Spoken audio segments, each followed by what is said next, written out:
Eva.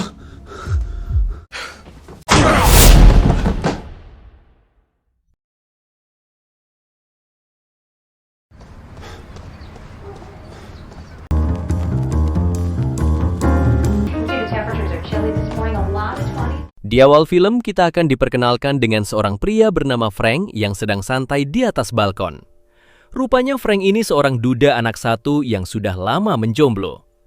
Tak lama, Frank mendapat telepon dari anaknya yang berkuliah di luar kota, lalu bertanya apakah Frank akan mengunjunginya. Frank menjawab ya, dan ia akan datang ke tempat si anak besok hari. Setelah berteleponan dengan anaknya, Frank bergegas pergi untuk bekerja. Diberitahui kalau Frank ini adalah seorang polisi divisi kriminal yang begitu sangat terkenal dengan kebrutalannya. Singkatnya, Frank ditugaskan oleh kepolisian untuk mendatangi seorang tersangka dari kasus pembunuhan berantai. Di sini, Frank ditemani oleh satu rekan baiknya yang bernama Dudung ini orangnya.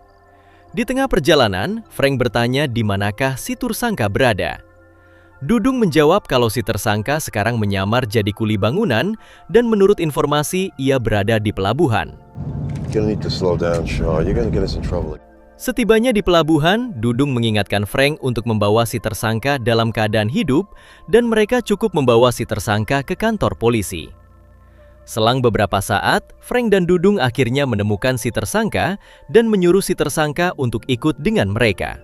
Namun si tersangka yang tidak mau ikut ke kantor polisi, ia pun langsung mengambil senjata di dalam sepatunya dan menyandra seorang pekerja.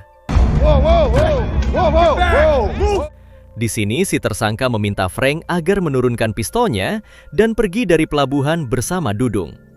Akan tetapi Frank dan Dudung tentu tidak mau mendengar hingga terjadilah baku tembak dan kejar-kejaran.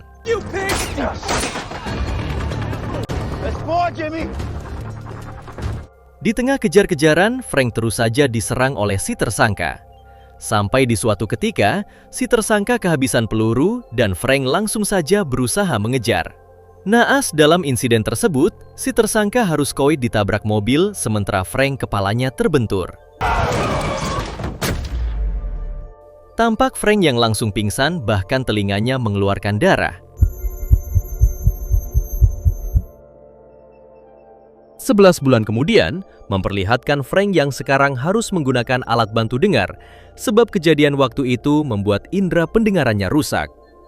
Ketika Frank berada di kantor, ternyata alat bantu dengarnya sering sekali mengalami kerusakan yang tiba-tiba mengeluarkan suara berdenging.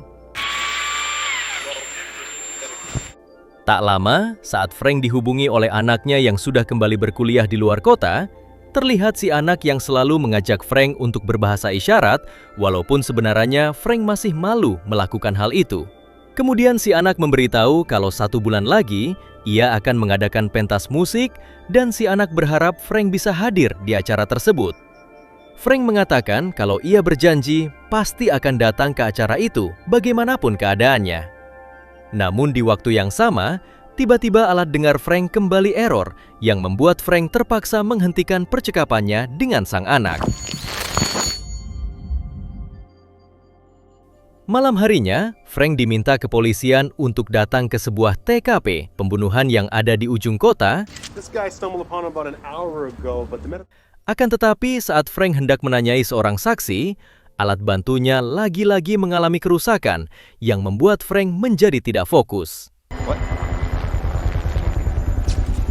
Hingga pada akhirnya, Frank memutuskan untuk bergegas pulang. Setelah itu, Frank mendatangi dokter langgannya untuk memeriksakan kondisi telinga Frank serta alat bantu dengarnya yang sering rusak.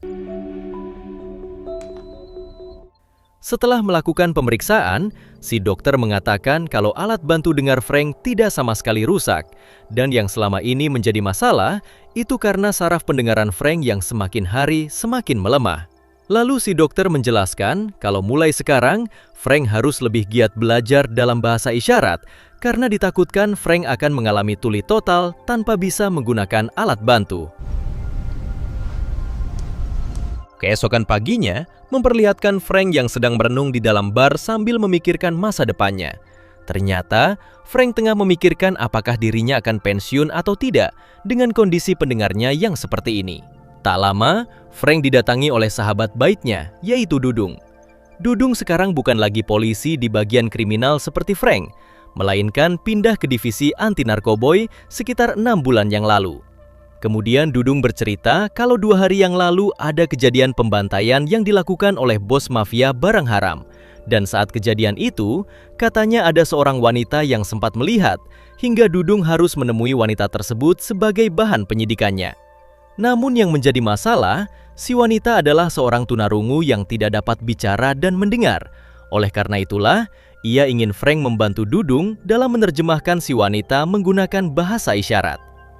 Frank menjawab kalau ia belum terlalu lancar dalam berbahasa isyarat.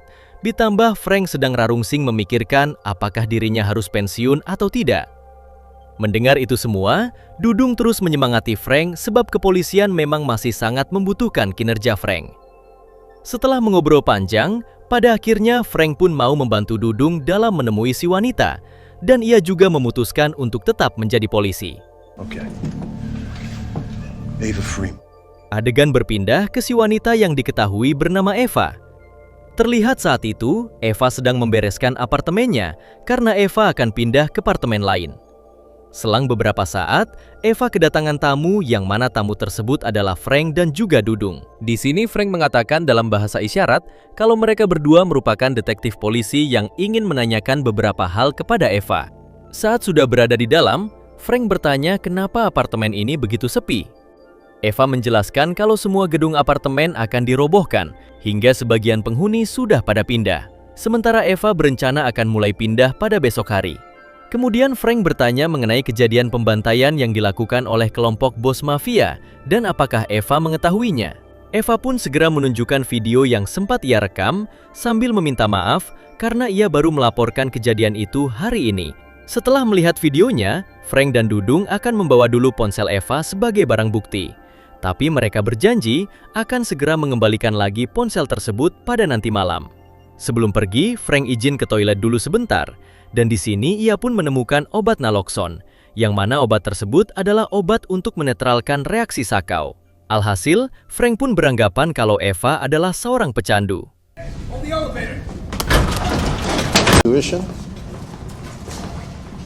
Singkatnya, Frank dan Dudung pulang ke rumah masing-masing, dan Dudung tidak lupa berterima kasih kepada Frank karena sudah mau membantunya. Di tengah perjalanan, Frank baru menyadari kalau ponsel miliknya ketinggalan di rumah Eva, hingga Frank langsung bergegas putar balik. Di waktu yang sama memperlihatkan kelompok bos mafia yang sedang memasuki gedung apartemen Eva. Diketahui kelompok bos mafia inilah yang sebelumnya direkam oleh Eva saat mereka melakukan pembantaian. Setibanya di depan kamar Eva, mereka pun langsung mendobrak pintu dan memaksa Eva untuk duduk dan tenang. Bersamaan dengan itu, Frank juga sampai di apartemen Eva dengan maksud mengambil ponselnya yang ketinggalan. Namun saat Frank berjalan ke arah kamar Eva, Frank menyadari ada yang tidak beres, sebab kamar Eva dijaga oleh satu pria mencurigakan. Frank pun berpura-pura sebagai penghuni kamar lain dan berjalan ke arah jendela. Di balik itu, Eva tampak sedang diinterogasi oleh bos mafia yang bernama Mason ini orangnya. Mason bertanya apakah Eva mempunyai bukti atas kejahatan mereka saat melakukan pembantian. Eva menjawab tidak dengan menggelengkan kepalanya. Namun Mason yang tahu kalau Eva sedang berbohong, ia pun segera menyuruh anak buahnya untuk memegangi Eva. Ternyata Mason berniat akan menghabisi Eva dengan menyuntikkan barang-barang dengan jumlah banyak agar Eva overdosis. Di sisi lain, Frank yang sudah menyelinap keluar jendela, ia pun melihat Eva yang hendak diapa-apakan oleh kelompok Mason. Hingga inilah yang dilakukan Frank.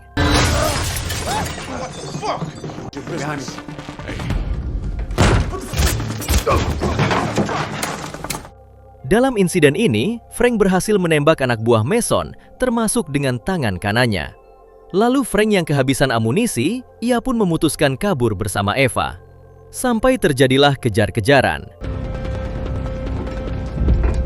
Yeah, cover the elevator at the bottom of the stairs.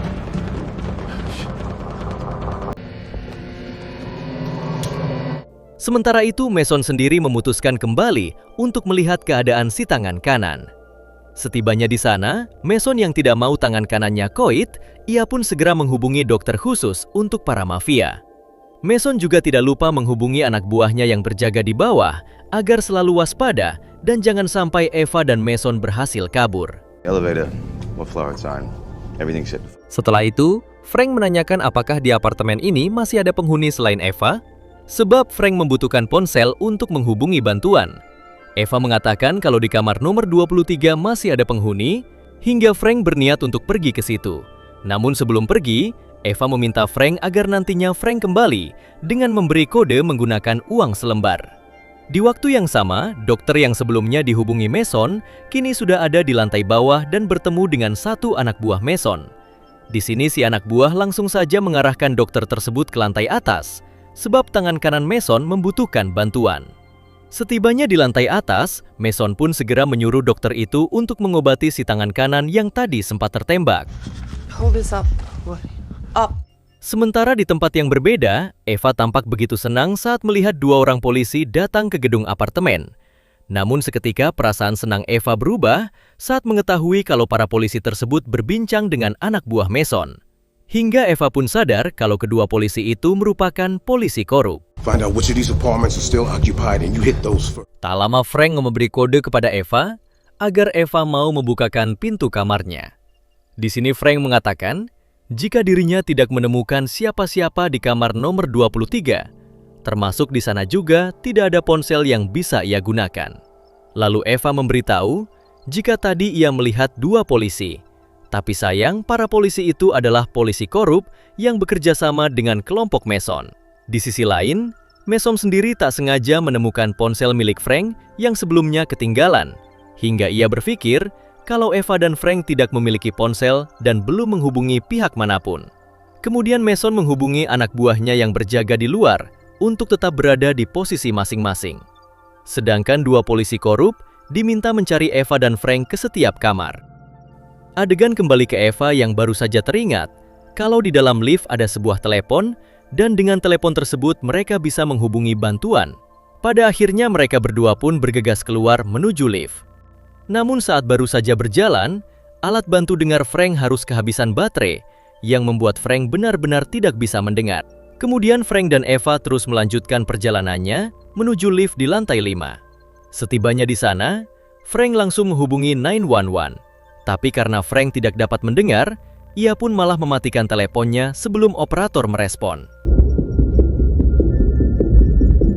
Di balik itu, ternyata aksi Frank dilihat oleh anak buah Mason, hingga ia pun mengabarkan kepada Mason dan semua rekannya untuk menuju ke lift lantai 5. Selang beberapa saat, Frank dan Eva mendapat serangan. Beruntung pada akhirnya, Eva dan Frank berhasil masuk ke lift dan pergi ke lantai 7. Frank yang menyadari anak buah Mason pasti sedang mengawasinya, ia pun langsung menghancurkan kamera di dalam lift. My gun! Lalu Frank tidak jadi pergi ke lantai 7, melainkan pergi ke lantai 10. Sementara itu Mason sendiri tengah bersiap dengan senjatanya di lantai 7, tanpa tahu kalau Frank sekarang menuju ke lantai 10. Ternyata maksud Frank mendatangi lantai 10 karena ia ingin mengambil ponsel di kamar apartemen Eva. Tapi saat masuk ke dalam, mereka mendapati si tangan kanan yang tengah duduk, hingga Frank segera mendongkan senjata, walaupun senjata itu tidak ada pelurunya. Tapi si tangan kanan yang tidak tahu tentu merasa takut. Namun di waktu yang sama, Eva tiba-tiba ditodong senjata oleh dokter yang masih ada di situ. Beruntung sesaat kemudian, si dokter yang tidak mau ikut campur dengan urusan mereka, ia pun bergegas pergi meninggalkan kamar tersebut. Not part of the job. Setelah itu, si tangan kanan mencoba menghubungi Mason dan yang lain menggunakan radio HT. Hingga inilah yang terjadi. Frank dan Eva dengan cepat mengambil ponsel si tangan kanan, lalu bergegas kabur dari tempat itu sebelum Mason dan yang lain datang.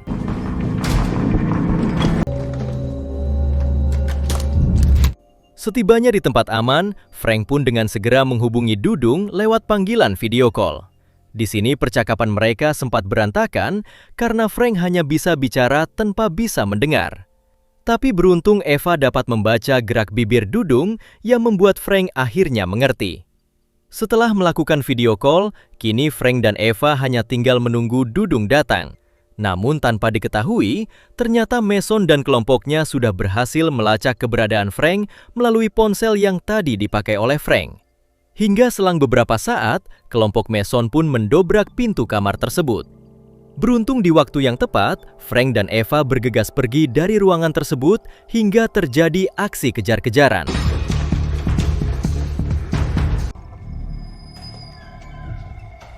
Di tengah kejar-kejaran, Eva menyadari kalau kelompok Mason telah melacak mereka melalui ponsel hingga Eva menyuruh Frank untuk membuang saja ponsel tersebut. 15 menit kemudian, Frank dan Eva berhasil menemukan persembunyian baru. Sambil menunggu Dudung tiba, mereka pun sempat mengobrol tentang pengalamannya masing-masing. Can't do what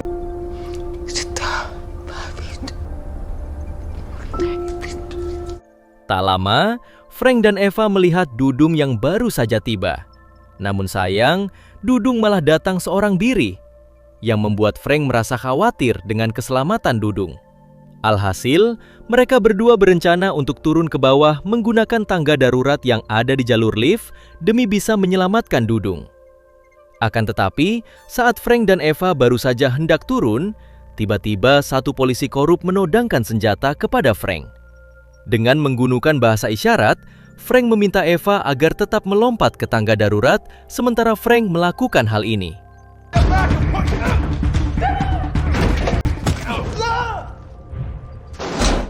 Setelah bertarung cukup lama, akhirnya si polisi mampu dijatuhkan ke bawah.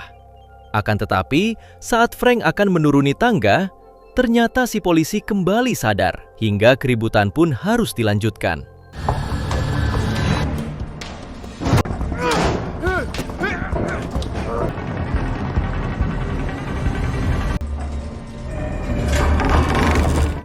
Setelah itu, Frank dan Eva bergegas turun melalui tangga darurat. Singkatnya, Frank keluar di lantai 2. Hingga tak lama, ia melihat Dudung sudah terpojok oleh satu anak buah Mason. Di sini Frank yang tidak mau Dudung kenapa-napa, ia pun memutuskan menyerah serta menjatuhkan senjatanya. Namun ternyata, Dudung hanya sedang berpura-pura, karena Dudung juga merupakan antek-anteknya Mason. Bersamaan dengan itu, muncullah kelompok Mason dan Mason segera menyuntikkan cairan barang haram kepada Eva agar Eva mengalami overdosis. Kemudian Mason menyuruh anak buahnya agar membawa Eva ke kamar apartemennya di lantai 10 termasuk dengan Frank. Setibanya di lantai 10, Eva langsung dibawa ke kasur agar seolah-olah dia nanti koit akibat overdosis di kamarnya sendiri. Sedangkan untuk Frank, ia diinterogasi di ruangan samping.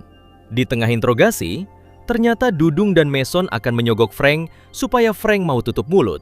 Namun apabila Frank menolak, maka Dudung dan Mason pasti akan menghabisinya sekarang. Awalnya Frank menolak hingga Mason naik darah dan menodongkan senjatanya kepada Frank. Frank yang merasa tidak ada pilihan lain untuk saat ini, ia pun akhirnya menyetujui tawaran tersebut. You did the right thing. Lalu saat Frank dan kelompok Mason hendak turun ke bawah melalui lift, tiba-tiba Frank berhasil mengunci mereka di lift. Lalu Frank langsung menuju ke kamar untuk menyelamatkan Eva.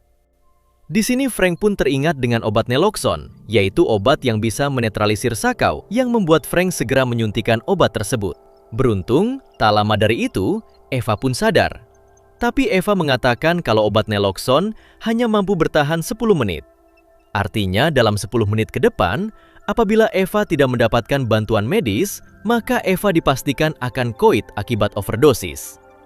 Mengetahui hal tersebut, Frank segera menyuruh Eva untuk berjaga di depan pintu sambil menodongkan senjata.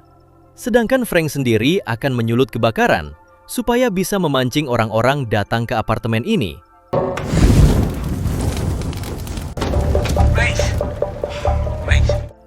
Selang beberapa saat, Mason sempat muncul di dekat jendela, hingga Eva pun memberondongnya. Hey man, the bitch is still alive, man. Setelah itu, Frank menjebol tembok toilet yang memang sebelumnya sudah bolong. Lalu mereka berdua keluar dari sana melalui tembok tersebut. Tak lama berselang, Mason datang dan langsung mengecek seisi kamar, hingga Mason menemukan tembok yang bolong. Namun saat Mason memeriksanya, ternyata Eva dan Frank segera menyerimkan cairan, yang membuat penglihatan Mason hampir mengalami kebutaan. Di waktu yang sama, terlihat orang-orang yang sudah mulai berkumpul, tak terkecuali polisi lokal, medis, serta pemadam kebakaran. Adegan kembali ke Frank dan Eva, yang kini tujuan mereka hendak masuk ke dalam salah satu kamar milik seorang pemusik. Setibanya di kamar yang dimaksud, rupanya mereka berdua akan menggunakan ketuliannya dengan menyetel musik volume full saat kelompok Mason nanti datang.